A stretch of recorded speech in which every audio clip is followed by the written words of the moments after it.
going on, guys? It's Actix here, bringing you the second part of my tutorial. And in this video I'm going to be showing you guys how to work effectively and efficiently with the stocks you're using, and how to pick out ones that will work well with your background. So I'm going to go ahead and bring up my stocks pack, and let's wait for this to open up. But essentially I'm just going to show you guys how to blend tips that I use for every single one of my backgrounds, because I pretty much use the same steps over and over, and I'm going to go through that in a second. So let me just open up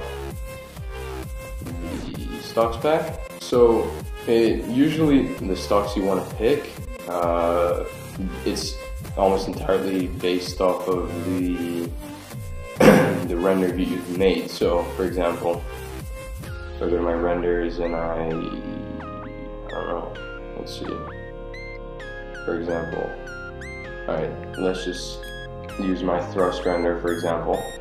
So this is a very, let me just bring that in right here.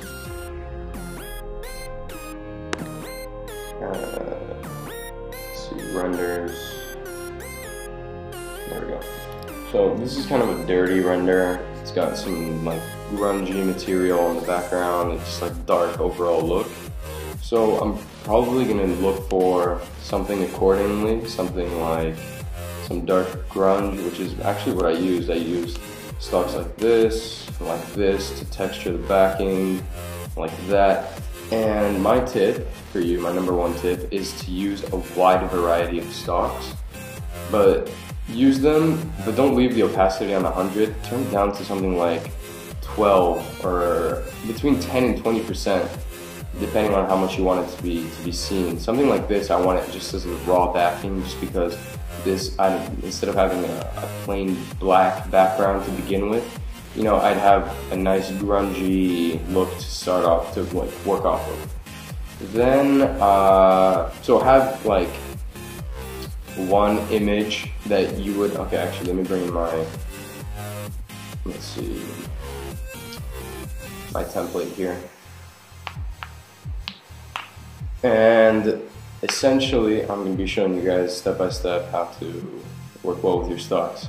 So I'm going to bring in my grunge, as well as, so as you can see already, I don't have any color corrections on or anything. But this is a bit too noticeable, so I'm just gonna turn down the opacity. There we go. So maybe, let's see. I'm gonna stick to like 30%. No, it's alright. And let me just fix something up real quick, because I just noticed I made a mistake when. By the way, I now got a tablet, so I sell signatures similar to this one. If you're interested, just hit me up. They're only $3, so. Yeah. Actually, let me just bring in my color correction pack while I'm at it, and I'll be right back. So I've got my CC pack loaded up. I'm gonna pick. I'm not sure which one I use for that background, but basically what I do with my CCs is I put my render, I put it in my CC pack, and then I just flip through the ones. I just flip through all of them actually, until I find one that looks good in my eyes. So I'm gonna go with this one. Let's go ahead and put that onto the layout. Oh god, my computer's slow. So when you're putting your CC, make sure it's above everything. I'm gonna go ahead and turn that on, like so. Yeah, okay, wow, I have a really slow computer right now. Bring in the render as well. Make sure you have everything beneath your black bars and your CC. So there we go, we have our logo. Now first things first, I'm going to be teaching you guys some of the effects that I do for my underwater style as well. Well, first of all, this render is very dark, and it's like on its own, so I'm going to be lighting, brightening this. And there's a very easy way of doing this. You just make a new blank layer on top, hold Control if you're on PC, or Command if you're on Mac, and then you're going to see this little square icon next to your mouse. You're just going to click on the render layer, and essentially this outlines it, so this selects only your render. Make sure you're on the blank layer. Then you can have your white color on the back, and you do control back, or control delete, excuse me, control backspace, and that fills the back color. And if you have white in the foreground, for example, you would do alt backspace, and that would fill it. So next thing you do is on the new layer, you're just going to go to change the blending option from normal to overlay, and there you go. So that's already much brighter. But one tip for everyone, make sure you don't have these like layers in your render where it's completely white, because it just doesn't look natural. So just turn down the opacity down to something reasonable. Alright, I'd say that looks alright. So then to unselect this, you do Control D, or you can just go to Select, Deselect.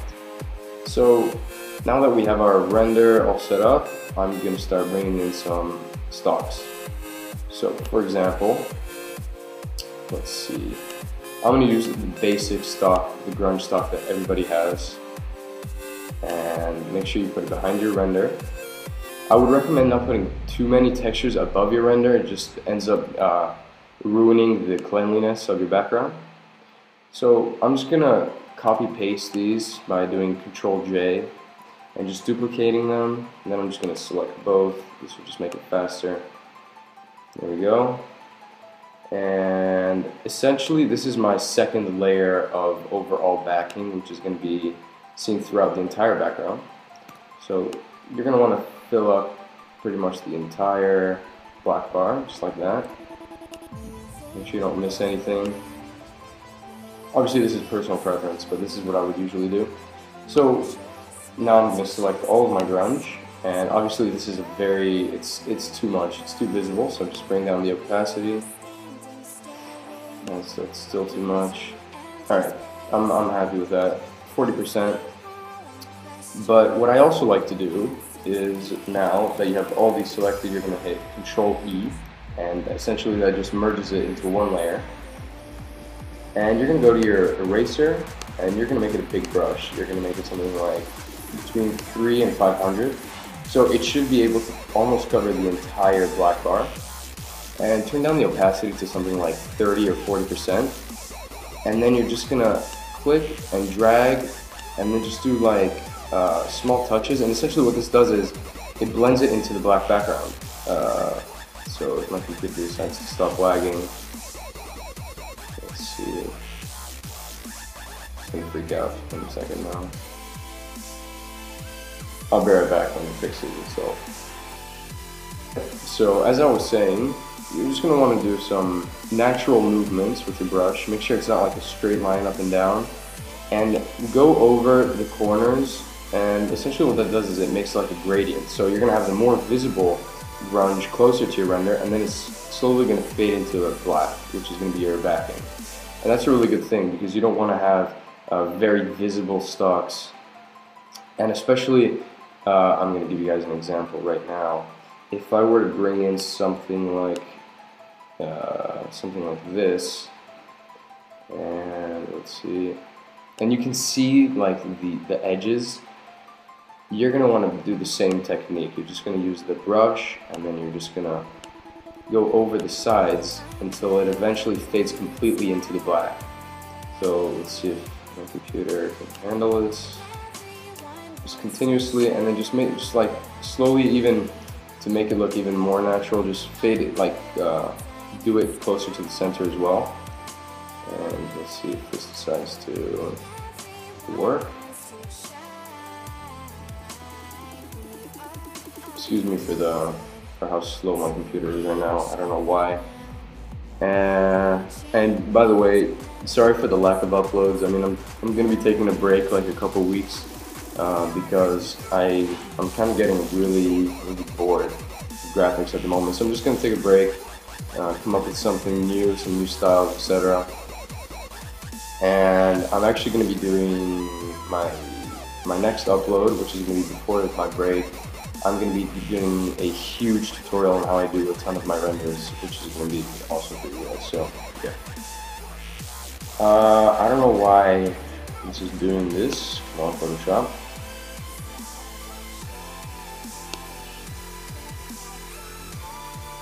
There we go. So just slowly, and then as you can see, it's going to be fading into the black, and now it's looks much more natural. So just turn down the opacity, and I would actually make this overlay because this is a grunge scratched texture. And so yeah, there you go. So that's essentially what I do with stocks. I just like to keep low opacities, use the eraser, use it around the edges so you don't have any flat, straight edges like visible. You want to make sure everything is nice and appropriate. Like, make sure you use stocks that work well together. I would recommend on something grungy like this, also using particle stocks such as this. And by the way, if you're interested in purchasing either my stocks pack right here, which has an absolute good ton of stocks and I've recently updated, or my CC pack, just hit me up on YouTube, because I sell them for a really reasonable price, especially for the amount of content they have. So yeah.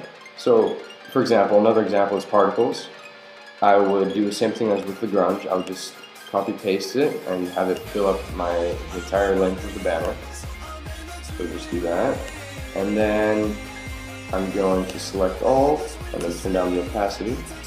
Especially for particles, you don't want to make sure that they're not too visible, because this usually works well if you have a flare on top or a visible light source, because it usually gives the effect of like sunlight in movies where you have different little spheres of light due to the lens. So I'm just going to turn this down a bit more. There we go. And then what I do here is that the middle stock is going to have the highest opacity, so I'm just going to select the other two and then just turn down the opacity even more on those. And essentially what that's going to do is it's going to fade the particles where you can still see them barely, but the middle one is definitely more noticeable. Excuse me. So now I'm going to be showing you guys the light source that I do for my water backgrounds, which you could use for essentially any style. So make a new layer on top of everything else, and you're going to use your Polygon select tool. If you don't have this, it's if you see your lasso tool, just click and hold, and then do polygonal lasso tool. Yeah. And essentially what I do is I have it do like a rhombus shape like this, because for my underwater style I wanted it to look like it was obviously underwater and there was a light source as if it was shining from above the water. So once you've made your selection, actually I'm going to be showing you some trick. If you just like do the overall shape and then you see that this is done, if you just double click wherever, it'll automatically close up the selection. And then you're going to do Control Backspace, because my back color here is white. Do Control D. Turn down the opacity. I mean, it's going to vary, but depending on your color correction. Then go to Filter, Blur, Gaussian Blur. Keep it on a rather high radius, so it can vary. I've had it up to something like 65, but I think 53 will do okay.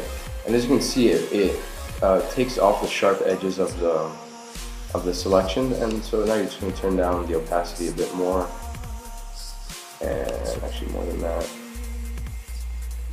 And there you go. So you have a light coming out from above your render, and then to have it have like a blue tint, you just make a new layer on top of that, hold Alt, and it's going to have this little icon if you go in between the two layers. Essentially that's a clipping mask, and then you're going to go to you're going to fill this with a red color. So then you're going to do Alt Backspace, because this is the back. And don't be shocked if everything turns blue, that's fine.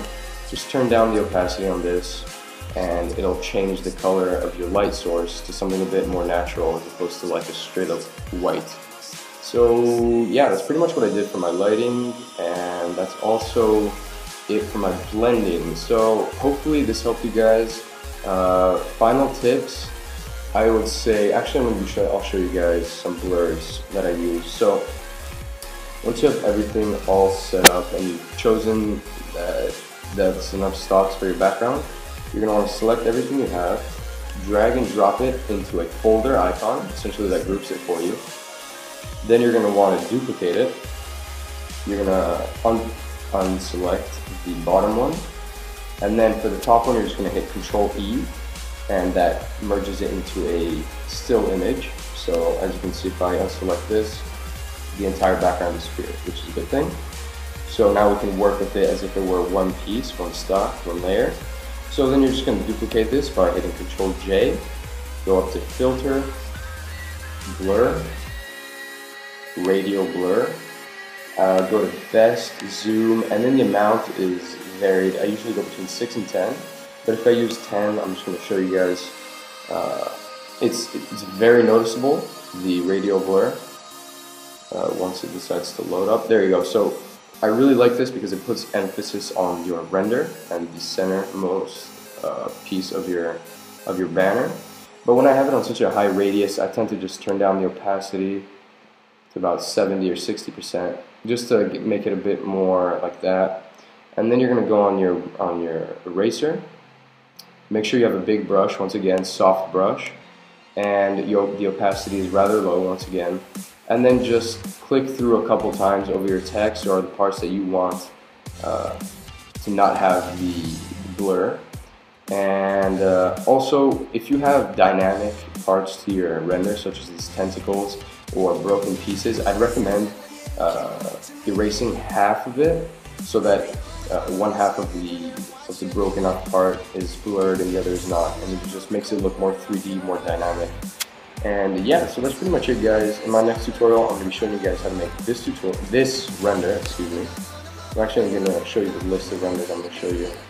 So the tentacle render, I'm going to be showing you guys, let me see, my underwater style, so like this, which is actually very simple, but I'll just throw it in there as well. And a couple more, let me see, yes, I'm going to be showing you this, and that should be it, but it's a good amount of, it's going to be a long tutorial, so hopefully you'll enjoy it. So that's pretty much it for this video, guys. Hopefully this helped you out, and if it did, make sure to drop a rating, and please comment letting me know what you want the next tutorial to be, and peace out, bros.